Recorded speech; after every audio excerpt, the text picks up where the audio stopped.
অন্ধকার গলির ভেতর যখন হঠাৎ এক ফোঁটা আলো এসে পড়ে তখন বোঝা যায় কেউ একজন নিঃশব্দে দিক নির্দেশনা দিচ্ছে।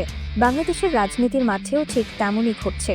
কারো চোখে পড়ুক আর না পড়ুক, একদল খুব কৌশলগতভাবে চাল দিচ্ছে, আরেক দল বারবার হোঁচট খাচ্ছে। অনেকে বলেন জামায়াত যেভাবে পরিকল্পনা করছে তাতে বিএনপি তাদের তুলনায় যেন শিশু।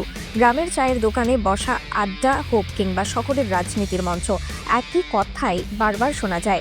জামায়াত তাকে এমনভাবে প্রশাসনে জায়গা করে নিচ্ছে যেন আগস্টের পর থেকেই এক অদৃশ্য শক্তি সবকিছু নিয়ন্ত্রণ করছে। ঝামেলা এড়িয়ে সিস্টেমেটিকভাবে ধাপে ধাপে লোক বসিয়ে তারা নীরবে অবস্থান শক্ত করছে। তাদের পরবর্তী লক্ষ্য এখন বিশ্ববিদ্যালয়, আর এই দখল তারা করছে আর করবে পরিকল্পিতভাবে, চোখের সামনেই। কিন্তু প্রতিপক্ষ কিছু করতে পারবে না। রাজনৈতিক বিশ্লেষকরা বলেন জামায়াত আসলে এক ধরনের ভিশন নিয়ে মাঠে নেমেছে। তাদের কৌশল একেবারেই সুসংগঠিত।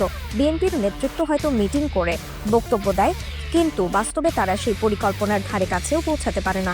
মজার ব্যাপার হলো বিএনপির শীর্ষ নেতা মির্জা আব্বাসও প্রকাশ্যে স্বীকার করেছেন যে ছাত্র রাজনীতিতে জামায়াত অনেক ক্ষেত্রে সুবিধা নিচ্ছে। তিনি অবাক হয়ে বলেছিলেন শিবির নাকি ছাত্রলীগের ভোট দিয়ে জিততে সাহায্য করেছে।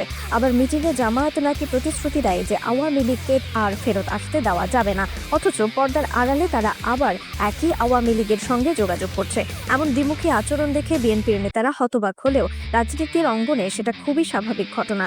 রাজনীতি কখনো সরল রেখার মতো চলে না। এখানে প্রতিটি মোড়ে থাকে বাঁক, প্রতিটি সিদ্ধান্তে লুকিয়ে থাকে কৌশল। যারা বিষয়টা গভীরভাবে দেখছেন তাদের মতে জামায়াতের এই রাজনৈতিক প্রজ্ঞা বিএনপিকে সবসময় পিছিয়ে রাখছে।